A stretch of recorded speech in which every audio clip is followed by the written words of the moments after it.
Well, hey, good morning, everybody. I'm back. Missed you last week, but I got my cup of coffee this week. Wasn't here last week. Some of you probably know Denise's mom had some health issues, so we were back and forth with her in the hospital in Miami. But I'm happy to say she came home on Saturday, and she's been doing a little bit better. She's stronger. Thanks to all of you who prayed for her and have been expressing your concern for her. We're going to doctor's appointments even today to kind of follow up on what's going on. So appreciate your continued prayers. But I did have a few minutes to spend with you again as we kind of get back into our routine, as I get back into my routine. Not only crazy week last week, but a long holiday weekend. So there you go. Got my coffee, got a few minutes to spend with you, particularly as we've been doing for a long time, just going through Matthew's account of the life and ministry of Jesus. And we're kind of at the most important part of the whole story.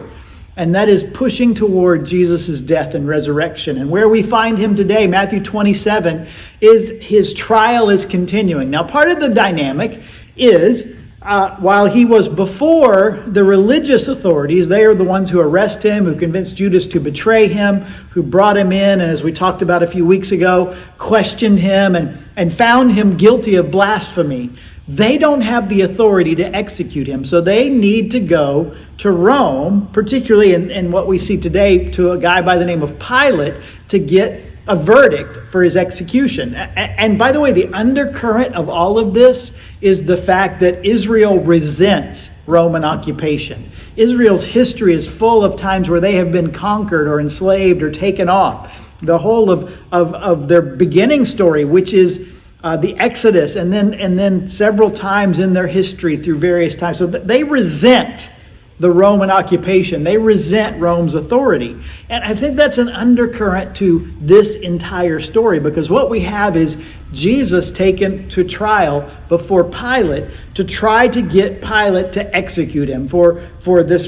He has to give the final verdict. And Pilate's in a bit of a tough situation. He doesn't find a cause for a guilty verdict. He doesn't find cause for execution for Jesus. In fact, one of the most famous parts of this story is that Pilate washes his hands of Jesus's blood and kind of dismisses what's happening isn't what he wants. He doesn't see it, but because the crowd wants it. But I'm getting ahead of myself just a little bit. Because he's in this situation, Pilate has what he thinks is an option, a way to get out of it.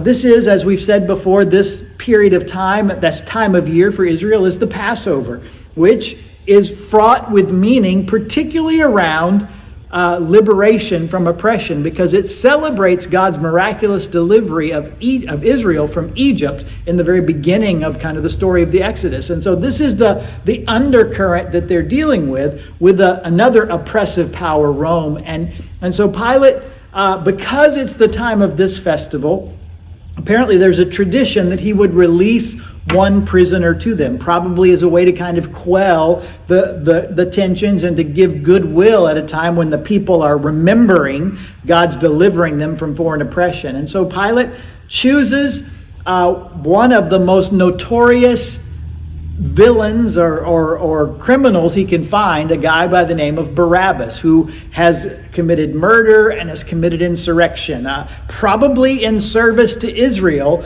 because of this Roman oppression. He's obviously going to be in Roman jail because Rome squashes those who rise up against them, and Barabbas was no different. And so probably Pilate is thinking, if I give them the choice between Jesus and Barabbas, certainly they'll let Jesus go, and we'll put Barabbas in jail or to death. So this is what's there. But surprisingly, maybe to Pilate, the crowd cries out for Barabbas, release Barabbas. And he asked him a couple of times in Matthew's account to make sure he understood him. And then he asked him, what do you want me to do with Jesus? And they say, crucify him. It's a moment there that is pretty famous. In fact, I didn't realize this till I was reading up on this week, that Barabbas, this story Barabbas, shows up in all four of the Gospels. Not every story that happens in Jesus' life shows up in all four Gospels, but when they do, that's kind of a red flag that this was pretty significant, that all of the Gospel writers included it, and God wanted us to see it. And I think Certainly we could say, why would they choose Barabbas? That would be the question. Why would they choose Barabbas over Jesus? And one reason that Matthew gives us is because they stirred up the crowd. The people, the religious leaders, those who wanted Jesus out of the picture, worked behind the scenes to convince the crowd to have Jesus killed. But I think the question behind the question is, why were they so easily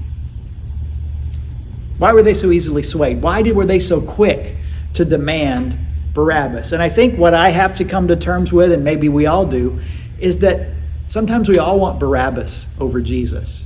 Because Barabbas is a man of action. Barabbas is a man who does things. Barabbas, when faced with oppression or whatever, was willing to act in very rebellious, insurrection is one of the words that we see in the Gospels, violent ways to try to accomplish his goals. And don't we all sometimes just want to act decisively to accomplish our goals? Contrast that with Jesus.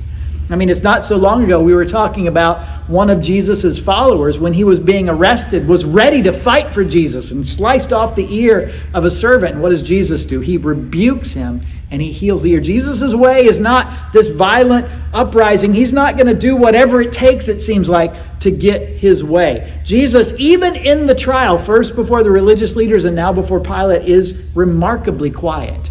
There are no miracles at there are plenty of miracles at his disposal, but there are no miracles he's doing to try to get his way out of there. And on some level, if we're honest, when we want something, we want to see action. And can I be honest?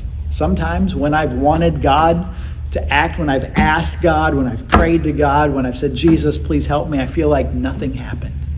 I feel like there wasn't this incredible intervention, this immediate answer that changed everything. And might have been nice. In fact, I can say, and maybe if we're honest, all of us have to admit that sometimes that gentle, gracious, man of sorrows, Jesus, doesn't do what we want. Doesn't act the way we want. He disappoints us, and we wish he would just do something. Now, obviously, Jesus did something, didn't he? And the most significant thing he did wasn't a rebellion against Rome. The most significant thing he did was he went to the cross. In fact, the innocent Jesus, the spotless Lamb of God who takes away the sin of the world, dies in place of the very guilty Barabbas. Oh, and let me be quick to add, of the very guilty me. See, the point of the cross is that Jesus, the innocent, what seems like loss, what seems like defeat, is actually the moment of our greatest victory. Because when we look around and we think, this is what I want God to do, and this is what I want God to do, because God is smarter than we are, because his ways are not our ways, because his thoughts are not our thoughts, because his ways and his thoughts are higher than ours, he knows what we ultimately need. And he knew what Israel needed wasn't simply removal of Roman oppression, but it was removal of the oppression of sin, death, and hell. And by the death and resurrection of Jesus, the death for a very guilty Barabbas and the death for a very guilty Charles, Jesus provides the opportunity for their ultimate liberation from the bondage of sin, the ultimate liberation from the oppression, not of a physical or political enemy, but from an eternal enemy. And so Jesus does exactly what he came to do. Even when it looks like he's doing nothing, sometimes it's doing exactly the most important thing. And that's a lesson I have to remember. When I want to cry out, when I want a Barabbas to come and jump to action, what I really need is the wisdom and the grace of my great God and his son Jesus acting on my behalf. And it's through faith in him that, yes, when he doesn't act the way I want him to, when he doesn't fix every problem I want him to fix, that he promises to see me through those problems because he's fixed my greatest problem. So that one day he will fix every problem. He will right every wrong. And we look forward to that eternal kingdom. That's what we've been talking about a lot on Sunday mornings, the kingdom of God, whether it was in the Sermon on the Mount, where Jesus announces his kingdom and the ways of his kingdom, which are not like the ways of Barabbas in this world, by the way.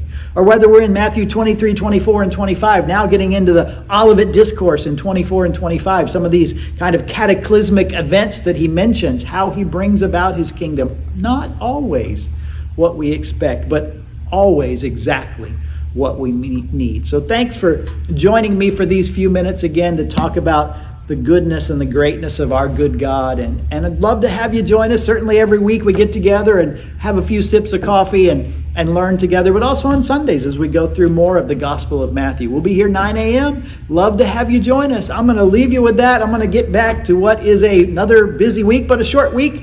A few extra things to slam into a one less day. I hope you're having a good week. Thanks for taking these few minutes with me. Have a great rest of your week and hope to see you in worship on Sunday.